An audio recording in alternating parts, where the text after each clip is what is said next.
Okay, यहाँ पे मुझे दिख रहा है कि ये कोई तो कनेक्शन था आपका, जहाँ पे this person wanted to be more than friends with you, but ऐसा हो नहीं पाया बिकॉज आप शायद उनके लिए सेम फील नहीं करते हैं। ये कुछ लोगों की सिचुएशन है, बट एक और सिचुएशन है जहाँ पे इन्होंने बहुत टाइम लगा दिया ये समझने में कि आप लोग दोस्ती से भी आगे बढ़ सकते हैं,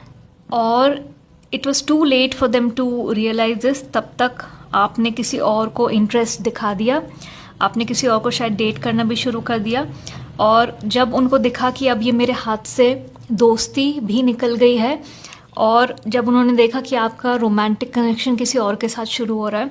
तब उनको वो रियलाइज़ हुआ कि मुझे इस इंसान के साथ रोमांटिक कनेक्शन चाहिए because we'll be really really good together, we get along very well. तो क्या होता है, अक्सर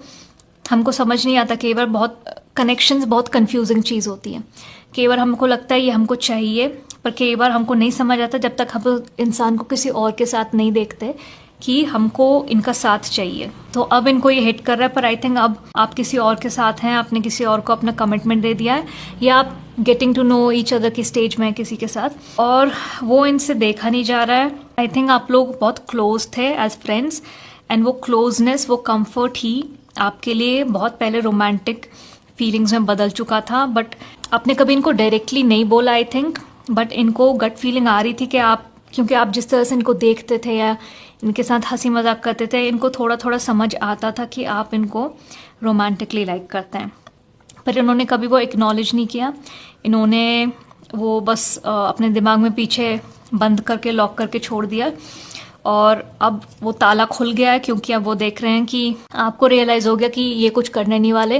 ये कुछ आगे नहीं बढ़ने वाले, क्योंकि अगर वो मुझे रोमांटिकली लाइक करते दे वुड हैव अप्रोच्ड मी, वो मुझसे बोलते, वो मुझे आस्क आउट करते, पर इनको मुझ में वो उस तरह से इंटरेस्ट नहीं है। वो देखने के बाद आप शायद मूव ऑन किए हैं, आप किसी और के साथ हैं, और अब इनको वो बर्दाश्त नहीं हो रहा, like finding out the truth crushed me.